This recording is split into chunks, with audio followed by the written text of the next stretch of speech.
Mesdames, Messieurs, amoureux du football, bonsoir et bienvenue à cette édition spéciale du Round-Up sur votre magazine web Boa Foot. Au menu de cette édition spéciale, nous parlerons du Futsal 2022 qui s'est tenu du 28 au 30 septembre 2022 à Yaoundé.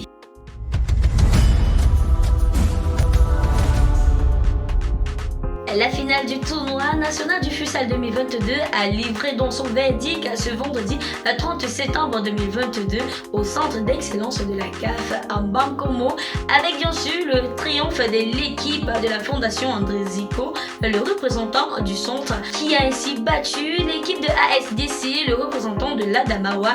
un tir au but contre 0 après bien sûr un score de 2 buts partout au temps réglementaire en présence du président de l'Africa Foot, Samuel Eto'o Fils. Rappelons-le, cette apothéose survient après 2 journées précédentes qui ont connu le déroulement de 12 matchs les 28 et 29 septembre entre les équipes des régions de l'Ouest, l'Est, le Sud, le Nord-Ouest, le Centre, l'Adamawa, le Sud-Ouest et bien sûr le littoral, logés dans 2 groupes de 4 équipes. Cette première phase a donc permis d'obtenir comme demi-finalistes l'Ouest, le Sud, le Centre et l'Adamawa qui se sont donc affrontés peu avant la finale à la 3e journée de la compétition.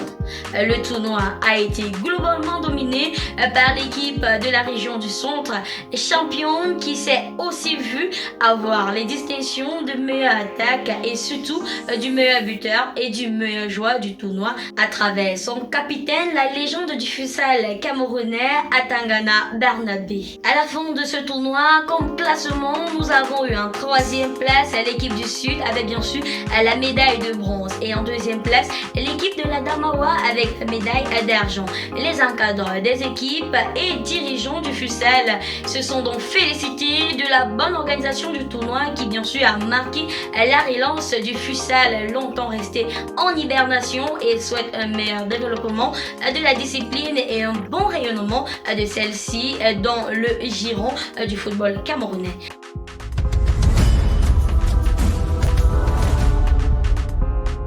Mesdames, Messieurs, c'est ici que prend fin cette édition spéciale. On se retrouve très prochainement pour une autre édition. D'ici à là, portez-vous bien et n'oubliez pas de rester abonné sur nos différentes pages.